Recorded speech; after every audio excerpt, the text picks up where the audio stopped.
A big day for women's hoop. It's a big time for women's hoops. It's time for our big story. And this is not actually Michigan to start things off, but instead Michigan State, because Nia Clouden in her last game scored 50.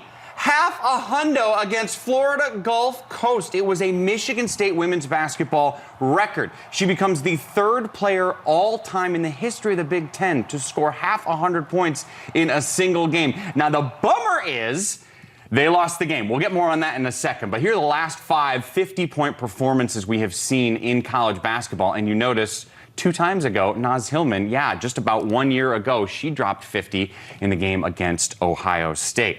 So if you got Megan McEwen, you got to ask her exactly how hard is it to score 50 points in a women's basketball game? Let me tell you how hard it is to score 2 points in a women's basketball game, let alone 50. And what impressed me most about Clouden's performance was she did it on 17 for 28 shooting. She only knocked down 1 3. So if you're knocking down threes, you can get to 50 maybe a little faster, because if you're doing the math there, it adds up quicker. However, 17 for 28 from the field, and it's the way in which she's getting to the basket right now. I love the way that Michigan State head coach Susie Merchant describes Clouden, like a really good running back who finds the opening right in the offensive line, and then she's able to dart through and get to the basket. She's so creative with scoring, and she started to add certain layers to her game. The mid-range jumper has been really consistent for Clouden. Now she's added that three-point shot just a little more. She's becoming a totally complete player, which is going to translate beautifully to the next level. There are more stars in Big Ten women's basketball now than arguably any point ever.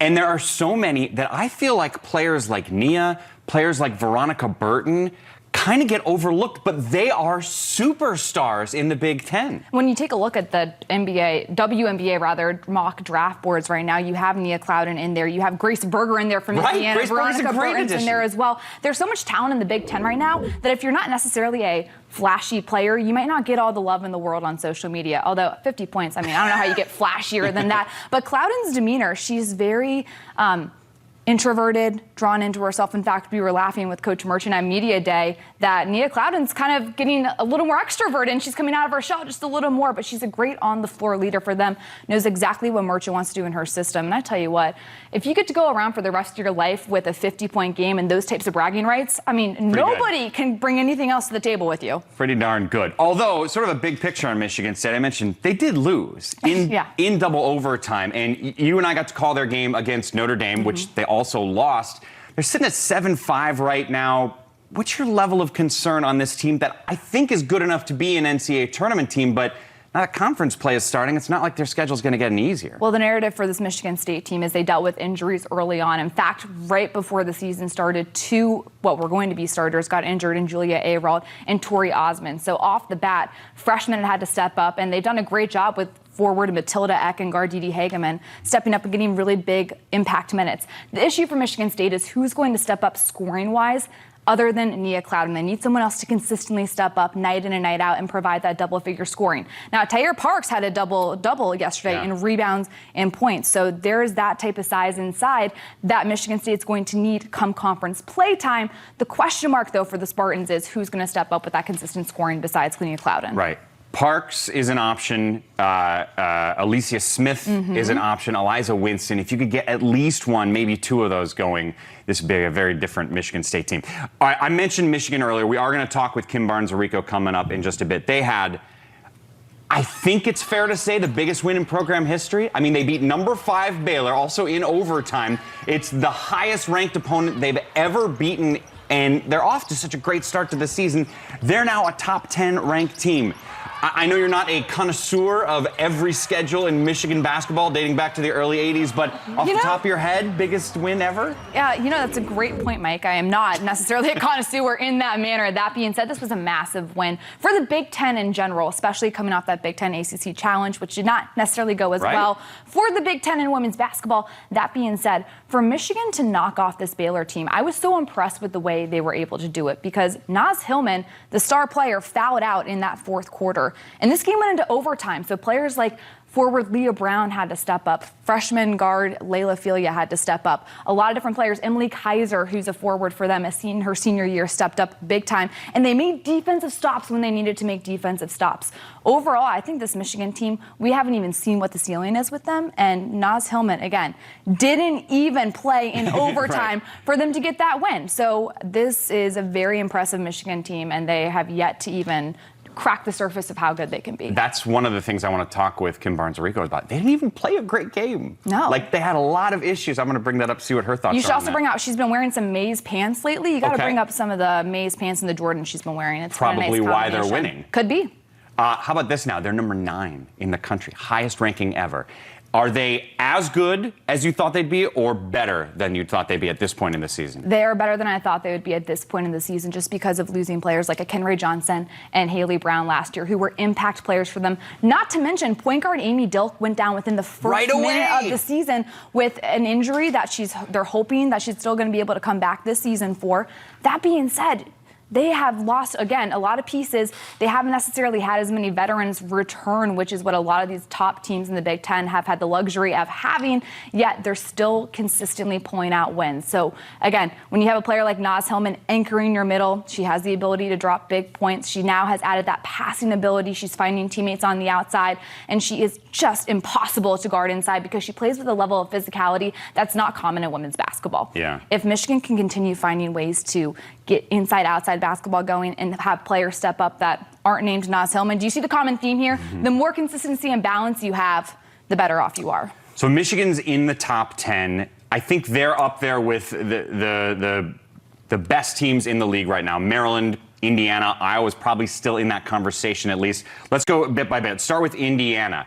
Here's a look at the top 10, by the way. Indiana's still number 8. Maryland is number 6. The Hawkeyes are in the top 15, and the Buckeyes are ranked 2. But Indiana, season so far, what's your main takeaway from the Hoosiers at this point? Indiana is one of the most disciplined teams in the country. They take scouting so seriously, and their team has become so good because Mackenzie Holmes has been such a consistent force down in the paint. She's 6'3". She has some of the best footwork I've ever seen. She can face up to the basket. And now she's added a three-point shot. I was recently talking to a Big Ten head coach and told them Mackenzie Holmes is now knocking down threes. And that Big Ten coach used a word we're not allowed to use on television to describe the reaction to that. You can say it once. But that's the type of respect and that's the type of fear that Mackenzie Holmes for Indiana puts in opponents because she has the ability to do so much. And that just opens up everything for them offensively. Allie Patberg has played through not 1, not 2, but 3 U.S. presidencies, by the way, a 7-year senior. True. She's got no eligibility left as far as we know at this point, but so many different pieces for them that are veterans. Grace Berger, who led the nation in triple doubles a season ago, who's just been so consistent from the mid-range for them. So Indiana has all these different pieces that play a lot of minutes. Their starting 5 plays a majority of the minutes. However, they have so much experience together that cohesiveness has really lent itself to their success. Yeah, they have a great bond, great chemistry on that team. And they're one of those teams. Remember, in the women's game, the three-point line was moved back. Mm-hmm. Indiana's shooting better from deep this year than they were last year. Which is funny because Indiana head coach Terry Moore only wants her team shooting about 15 threes a game, and they're shooting it pretty well right now. Yeah. So, I don't know, you might have to up that number, coach. All right, what about Maryland? How do you describe what the season's been so far for the Terps? I think a team that, while everybody thinks it's a very deep team, or very deep league, this is still seen to be the team to beat. Maryland, we haven't seen how good they're going to be yet, and that's because of the injuries they've dealt with early on. Diamond Miller has dealt with some issues. She's only played in 2 games this season. And Maryland's a team, by the way, that returned all 5 starters from a season ago. I've been most impressed with how sophomore forward Angel Reese has stepped up. She's averaging a double-double. Not to mention, she's second in the Big Ten in steals per game with 2. She's 6'5". I mean, the steals per game category is usually reserved for guards, and she is a post player who's been so successful using her length, getting into passing lanes, and really disrupting offensive players. Really impressed with her defensive prowess. That being said, once Maryland continues to get healthy and continues to get players back, we're going to see how dangerous they are. They still have, in my opinion, one of the best playmakers in the country in point guard Ashley Owusu, who has incredible body control, can just get into the paint and create. And as soon as Maryland gets paint touches, they have one of the best three-point shooters in the nation in Katie Benson, who knocks it down just like that. I was just going to say, when she missed a few games, you could tell her importance to that team because, I mean, again, she hit 50% from threes last year. She's a game changer from deep. It's hard to knock down 50 points in a game. It's hard to shoot 50% from three. I mean, if you shoot 40% from three, they're going to put you in the Hall of Fame, right? Exactly. The Hawkeyes, another team right at the top of the league, certainly in talent. They have arguably the most talented player in the league, and Caitlin Clark. What's your takeaway from them at this point? Caitlin Clark, I mean, the guard is unbelievable. She's already had 2 triple-doubles this season, and that team is also really balanced and returned all 5 starters from a season ago. We don't talk enough about Monica Sonano, who's their post player. She has, again, beautiful footwork, does her work in the paint before she gets the catch, and it makes her really tough to guard because she gets such deep positioning and uses her body beautifully. Then people know this with Iowa. Every single player can shoot from 3, so they're really hard to guard because if the ball goes inside to Sonano, defenses have to collapse because you have to make the tough shot for her. Right. She leads the league in field goal shooting percentage. Then you have players like Gabby Marshall who can knock down 3s. Kate Martin can knock down 3s. Forward, McKenna Warnock can knock down 3s. So everybody on that team can score, and they're so dangerous. You have to pick your poison. And the poison's very poisonous. Right, yeah, they are deadly indeed. If I made you, so like we're gonna do a show in a couple days. It's kind of like a mid-season show for women's basketball and men's basketball. If I had you in that show pick a team that's gonna win the Big Ten, would you change your answer now from what it was back in October before the season began?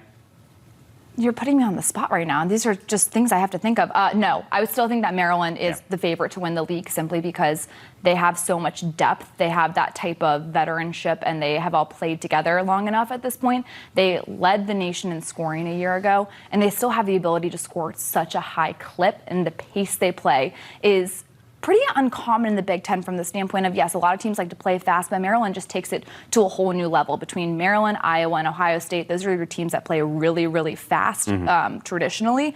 So Maryland, I just think, still has the most talent overall to win this league. They just have not put all the pieces together yet, but we're still going to have some time to see that. You know, it's December, and you always forget this as a player, how long the season is. Right. You know, it could be December, and you're frustrated with how things are going, but you still have 8 weeks left of conference play to go. It's a long time. We still have so many unknowns with this Big Ten conference. Don't be surprised if you start seeing some teams, like, in my opinion, the dark horse in this league, Nebraska. Okay, I wanted to go there next. Let's go there. They are undefeated. How did this happen? Like, listen, they have not played the schedule that Maryland has played, right? Maryland has played 4 top 10 teams already. Nebraska has very much so not.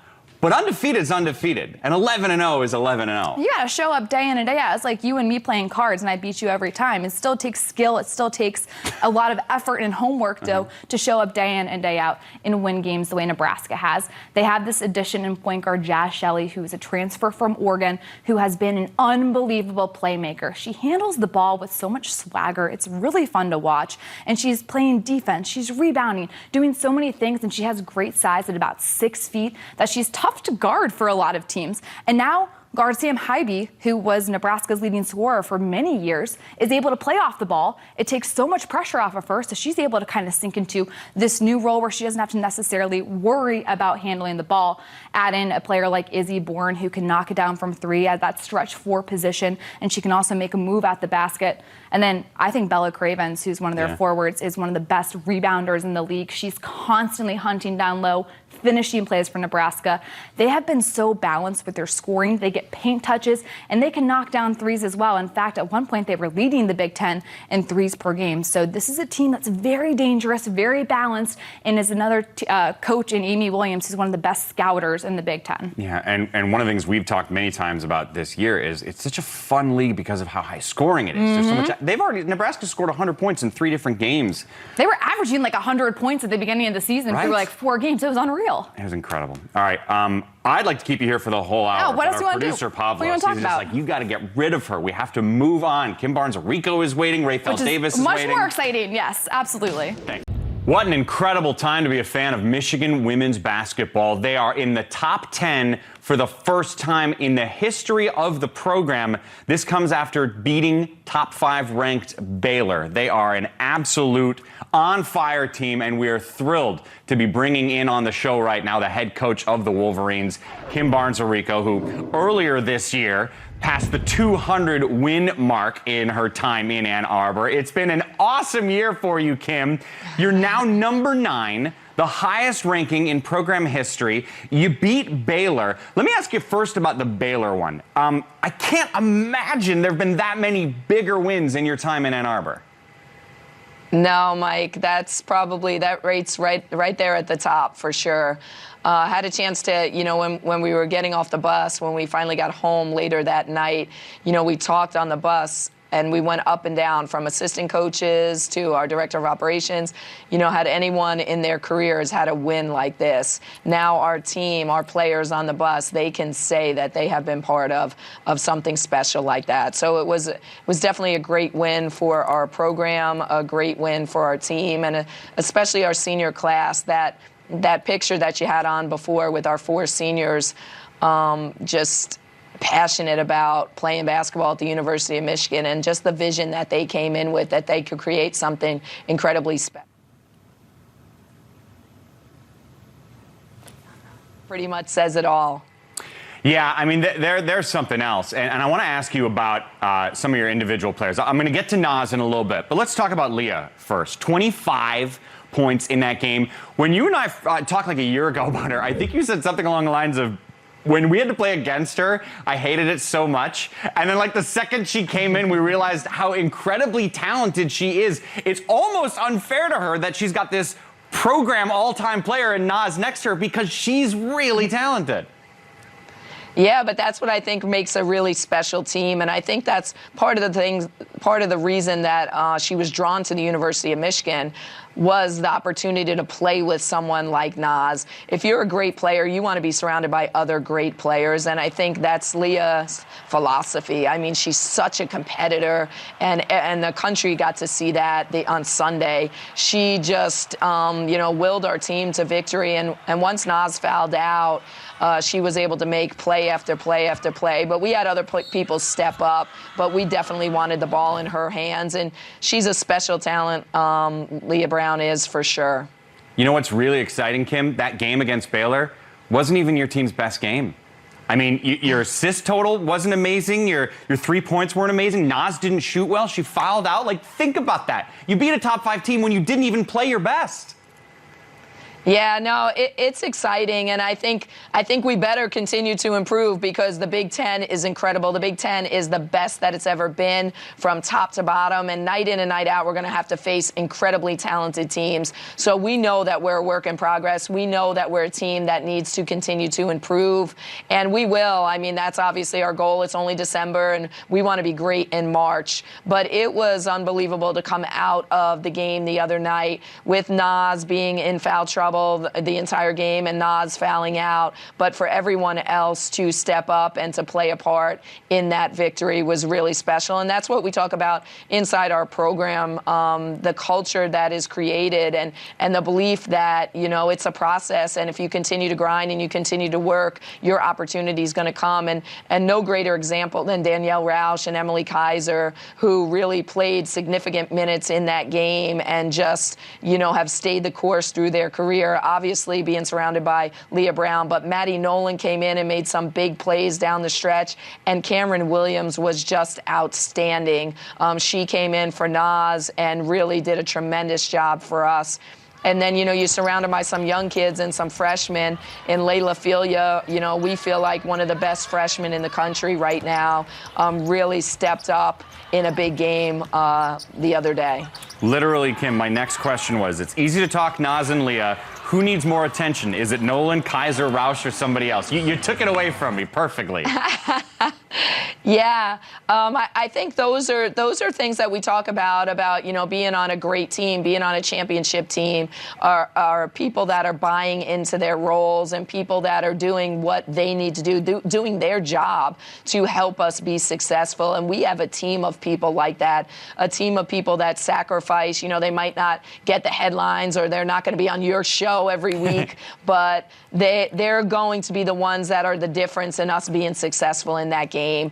And Emily Kaiser sometimes doesn't get the recognition, but her IQ and her play defensively is exceptional. But Danielle Rausch, her leadership and her ability to set the tone with the intangibles and how hard she plays and how she's willing to sacrifice and get on the floor. And she created so many more opportunities for us because of, getting those loose balls and making those intangible plays. But her ability to run that point guard position against, strong, quick athletic guards for 35 minutes the other day was really special. But like I said, Layla Filia came out of the gates as a freshman, and she's playing against an experienced Baylor team.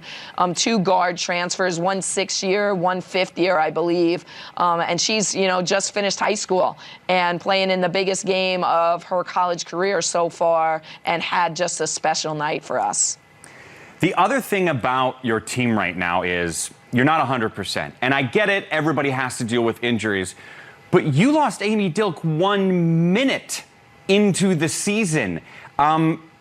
First things first, do we have any update? Is there a chance we could see her return sometime soon? Yeah, I think it wasn't even 1 minute. It might have been 43 seconds, but it was devastating and tough. I mean, Amy Dilk, and I know most of the people in the Big Ten have watched her the past few years. She's a special player, and she's been our point guard for 3 seasons. So, losing her that early in the season was devastating. But she's been battling back, and she just was actually in practice a little bit today. It was great to see. She's a competitor as well, and she can't wait to get back out there with her teammates. So I think, we're definitely going to see her at some point, and we're really excited about that. It's been an interesting year for us as a program. I know last year was with COVID and people missing for COVID, but this year there's been kind of one thing after another thing, and probably the first time in my 10 years at Michigan, we've only had a consistent starting lineup a couple of times. And, I think you see that with Leah Brown, who's been battling back off of an injury, but she's just getting stronger and stronger each and every single game out. And, Naz Hillman missed a game this year. Like, we've had a number of people. Our starting lineup continues to change. Yeah. But that's why we're getting so excited heading into Big Ten play and heading into the rest of the season, because, we feel like if we can continue to improve and continue to get healthy, it's going to give us great depth moving forward and into postseason play. Well, that is really good news that Amy's been practicing already. That's wonderful. I know you're busy, so I got one more for you before we go. When we talked at Media Day, you said one of your goals was to make sure Naz got enough rest, at least a significant amount of rest. How have you done at attacking that goal thus far this year? Well, probably not as well as I would like to. It's tough when you have a special player like Naz. She just impacts the game in so many ways, and she draws so much attention to herself that it opens things up for other people on the floor. But I think, Naz got rest in overtime the other day, not because I wanted her to. But I think for the rest of the country to see Naz in that 5 minutes of overtime, and her standing up and her cheering for her teammates and her belief in the rest of the team and her excitement for Cameron to be playing at the level that she was just speaks volumes to the type of player that she is, to the leader that she is, to the person that she is. And she was truly excited for a team. She had nothing really went her way on Sunday. And so many times young people can get caught up in themselves in that moment or get really frustrated and let that affect them and, show that maybe in their body language or in the response to, fouling out of that game. But here you go and you see Naz on the sideline screaming and yelling and hollering and cheering for her team. Just really special. And we talk about that all the time. Not every school has that, and not every school has the chemistry and the culture that we believe we have inside our program. And we believe that that's a difference maker And for us, we always feel like we're an underdog and we're always playing with a chip on our shoulder. And we had to battle some adversity on Sunday, and we saw that all game long. But a lot of teams would fold in that situation, where our team really came together in that situation. And we did it for Michigan. And we talk about that all the time. It's about the block M and it's about Michigan. And I was just really proud of the way that our team came together in those moments and handled every single thing that was thrown at them and came out with the victory. It was a great day for Michigan women's basketball. Yeah, and it's been a great year for Michigan women's basketball. Naz is so special. There's a reason we have a special documentary about her coming out January 4th on the network. If people have a chance, set your DVR now. It's going to be great. Hey, Kim, thanks so much for your time. Congrats on the great start to this season, and have a wonderful holiday. We'll talk soon. Thank you so much for having me on. It's great to see you again. It's been a minute since Media Day, but have a great holiday as well. Awesome. Thanks. And go Big Ten. Yeah. Yes, Dana Rettke and her new best friend joining us now, the NCAA National Championship Trophy for women's volleyball. Dana, first and foremost, congratulations. And it looks like, has that left your side in the past 36, 48 hours? It actually has left my side. We're definitely passing it around the team. But yeah, it's been just so surreal for these past couple of days. I don't really think it's actually set in yet that we are national champions. But yeah, it's pretty crazy to be holding this right now, that's for sure. I loved watching your reaction on Saturday night as you got hold of that trophy for the very first time. The only word that I could think of was bewildered. It almost seemed like you literally could not believe that someone handed you that. Did it set in later that evening what you guys had accomplished? Yeah, no, that's exactly how I felt, just complete shock. Like, we actually did it. I still don't really think it's set in completely. Just trying to live in the moment right now with my teammates has been something I've really been trying to focus on. And I really don't think that it's set in yet. But, it just kind of holding this and, like, looking at it, the more I look at it, like, the more it is actually setting in. So, been wearing this hat a lot, too, so that kind of helps. But, yeah, I would say I was definitely just, like, in shock. Just everything came together in that moment. And it was an incredible moment that I will never forget, that's for sure. Two other great reactions as I watched live, obviously the kill that closed it out. But to me, I think the defining moment of this match and maybe your ensuing reaction that really inspired your teammates were the two blocks in the second set after Nebraska had taken the first, and it's 29-29, and you come back with two huge defensive plays. How much do you think that flipped the tenor of that match and also kind of the mindset that you guys had as you got ready for what would be three more sets to follow? Yeah, I think after the first set, we knew that we weren't playing complete Badger volleyball. So after that set, we came together and, coaches were doing their thing, but the team was like, hey, we know that we can have a little bit more fun. We can bring out a little bit more joy. We can see a little bit more competitive spirit out on the court. And so that second set was huge.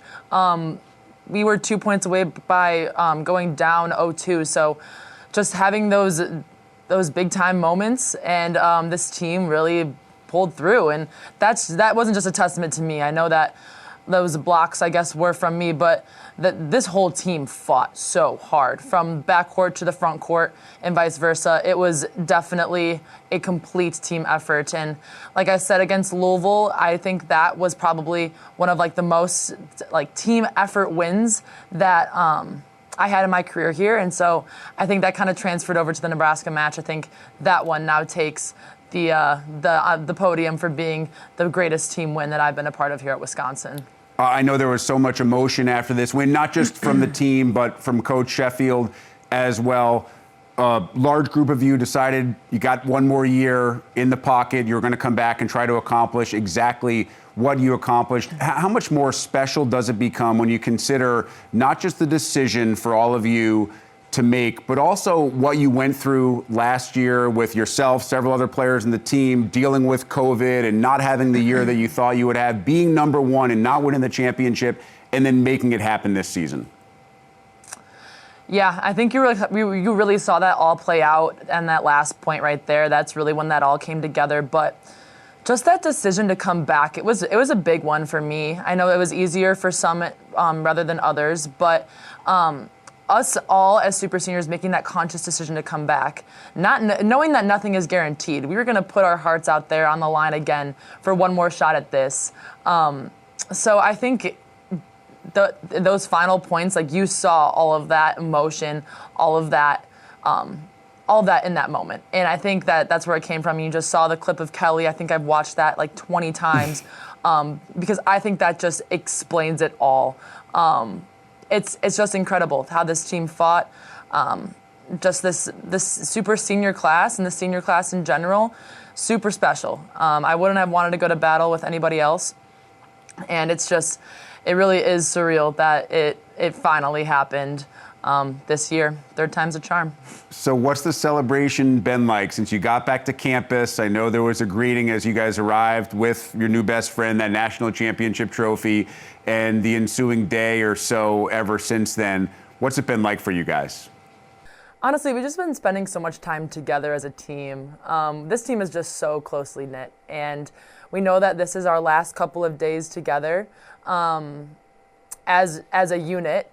Some people have kind of already left campus, and there was some tears shed last night because probably the last time I'll see some of these amazing women for a couple of months. It's just been insane. We just had so many fire trucks lined up for us coming back into Madison yesterday. So it was just so cool to see that support in the field house. There was so many people there just cheering us on, really excited for this moment and just to be there with us. It's definitely been a crazy couple of days. It feels like it's been more than just a day out from winning this thing. But we're just really living in the moment, being with each other, and just soaking it all in right now is really what we've been doing. And now I guess you have to figure out who's the best at gift wrapping, because it doesn't look like the championship trophy is an easy thing to wrap to put under the tree, but it's got to go underneath somebody's Christmas tree this year, doesn't it? Yeah, maybe it'll just be under our locker room Christmas tree. I don't really know. But everyone gets a little piece of this, so I think that's what makes it also just so special. The best holiday gift anyone could ever give or receive. Dana Rettke, congratulations on not just the national championship this year, but an outstanding career and being a wonderful representative for Wisconsin and for women's volleyball. Congrats and happy holidays to you and yours. Thank you so much. It really means so much. It's just been an amazing journey, but it's been an honor, honestly, so thank you.